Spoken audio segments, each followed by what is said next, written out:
Hey guys, it's been a minute. So today I'd like to do a video on the cutaneous innervation of the whole body. So I'd like to start by encouraging all of you guys to read your anatomy. Things would be a bit easy if you read things in systematic form, in systems, other than actually compartmentalizing things. You actually have all your data being in a continuous stack, so you actually make things a bit easy for you. And remember that blessed is he who reads more than 1,000 times and tries more than 1,000 times, no matter how much they fail, because they'll have many lives and they'll be redeemed. As opposed to that person who only reads once and gives up, because that person will only have one life, and when that person fails, they will never get up and they'll be gone for good. And remember, home runs made yesterday will actually not bring success today. For these are forgotten, and they will not bring success tomorrow as well. So always read and always revise your work. And in this COVID pandemic, always remember to move around with this, be safe, and surely leave everything in the hands of the Almighty. He will protect us. So without wasting much of your time, I'd like to get straight into the cutaneous innervation of the body. So these are the nerves that supply the skin. And remember, these cutaneous nerves will actually convey as well sympathetic fibers that are going to three regions. That is the sweat glands, the dermal arterioles. These dermal arterioles are the ones that actually uh, give innervation to the skin. Of course, remember you have the epidermis, that is avascular, being epithelial in origin. Then below that you have the dermis, and then the hypodermis. So they are the dermal arterioles that actually go and projecting into those dermal papillae that are interdigitating with the epidermal ridges to give blood supply to those. And then we also supply the erector pili muscles responsible for the contraction of the hairs. So remember that. So these will then become pseudomotor, that is affecting the sweat glands, then vasomotor affecting the blood vessels, as well as pilomotor affecting the erections of the hairs. So we'll start with the cutaneous innervation of the region of the upper limb, then talk about the trunks, then get to the lower limbs, then get to the neck, and then finally the head region, and that is the face and the scalp, and etc, etc. So we'll start with the upper limb. So then from the medial arm, we'll start with the arm, then go to the antebrachium, then go to the hand. So for the medial aspect of the arm, you find the intercostal brachial nerve being T2 in origin. Then you find the medial cutaneous nerve of the arm being T8 and being C8 and T1 in origin. Then so from this major aspect of the arm, you may have referred pain, of course. From you may have referred cardiac pain. Then from the lateral side, you have the lateral supraclavicular nerve, that is the most lateral branch of the supraclavicular nerves. Remember, it has three branches: a lateral, and then an intermediate, as well as a medial one that will actually supply as well the skin of the neck, going up until we get to the level of the sternal angle. And then below that, you now have the thoracic nerves, of course. Then so this lateral supraclavicular nerve will supply the skin that is on the upper half of the deltoid. Then on the lower half of the deltoid, you'd find the upper lateral cutaneous nerve of the arm, that is a branch of the axillary nerve. Then the lower half of the deltoid will then be supplied by, of course, I'm not talking about the deltoid muscle, but then the skin will be supplied by the lower lateral cutaneous nerve of the arm, that is originating from the radial nerve. Then the posterior cutaneous nerve of the arm will actually arise from the radial nerve as well, and then supply the posterior part of the skin. Then when we get to the elbow region, the musculocutaneous nerve, that was the motor nerve supply to the muscles of the arm. That, of course, that is the biceps brachii and the coracobrachialis, and the brachialis muscle will then change to give the lateral cutaneous nerve of the forearm. This will supply the skin of the forearm, the lateral part of the forearm. Then you have a medial cutaneous nerve of the forearm that arose distal to the origin of the medial cutaneous nerve of the arm. So these, of course, are C8 and T1 in origin. Then you find the posterior cutaneous nerve of the forearm arising from the radial nerve as well. Then when we talk about the hand, we have innervation of the palm. Of course, I have the lateral. So for the lateral two-thirds, you have innervation arising from the palmar cutaneous branch of the median nerve. Then for the medial 1/3, I have the palmar cutaneous branch of the ulnar nerve. Then for the dorsum now, the medial 1/3 is supplied by the posterior palmar cutaneous branch. Sorry, the posterior cutaneous branch of um, the ulnar nerve. Then from the more lateral one, I have the superficial branch of the radial nerve. So that basically is the cutaneous innervation of the upper limb in a nutshell. Simple. Then when we get to, I did talk about the supraclavicular nerves. Then of course you also have the transverse cervical nerves giving cutaneous innervation to the neck region. Then we'll talk about that when I come back to the head and neck. Then distal now to the sternal angle, I have the thoracic nerves. So these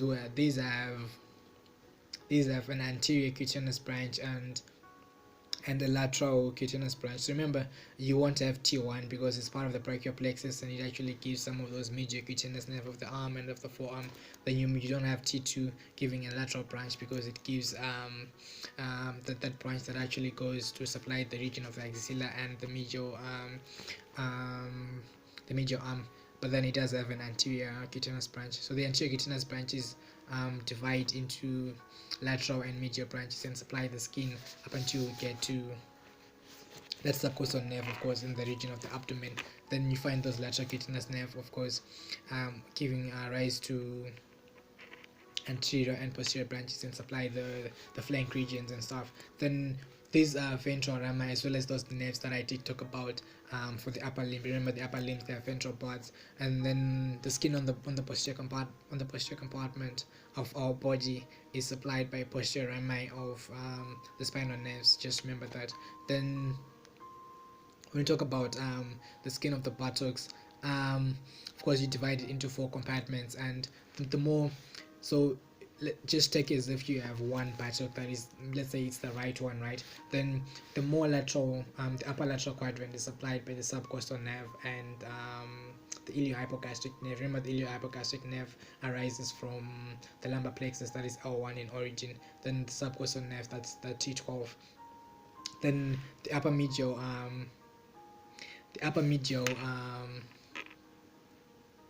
compartment is supplied by the posterior rami of the upper 3 lumbar nerves as well as the upper 3 sacral nerves. So these upper 3 lumbar and upper 3 sacral nerves, they actually are referred to as the superior clinial nerves. Then they are posterior rami in origin, of course. Then for the lower medial quadrant, it's supplied by the lower clinial nerves, but then these lower clinial nerves are the lateral branches of the posterior cutaneous nerve of the thigh. Remember, the posterior cutaneous nerve of the thigh originates actually from the sacral plexus. Then the more lateral compartment now will be supplied by the lateral cutaneous nerve of the thigh, that is originating from the lumbar plexus. Now remember, it is actually L2 and L3 in origin. Then the posterior cutaneous nerve of the thigh will then continue up until you get to the popliteal fossa, skin of the popliteal fossa, and supply all that extensive area. Then when we come to the anterior region now, you have the inguinal nerves, the ilioinguinal nerve actually supplying part of the groin area as well, and then you have the lateral cutaneous nerve of the thigh supplying all the skin on the lateral anterior aspect of your thigh. Then you'd find that you have the femoral nerve that is located outside that femoral sheath. Would divide into an anterior branch and a posterior branch. In the anterior branch, you have an intermediate and a medial cutaneous nerve. These will supply the anterior aspect and the more medial aspects of the thigh. Then you have the obturator nerve that is arising together with that lumbosacral branch on the medial side of the lumbar plexus, supplying the medial compartment of your thigh region. Then you also have now the saphenous nerve. The saphenous nerve arising as well as from that posterior compartment within cause and give you the innervation on the medial compartment of the leg region. Then pass anterior to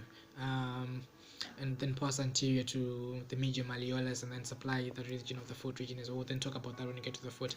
Then I did talk about the posterior cutaneous nerve of the thigh that is arising from the sacral plexus, of course, supplying all the region of that back beyond the buttock region, of course, up until you get that popliteal fossa. Then remember we have the sciatic nerve.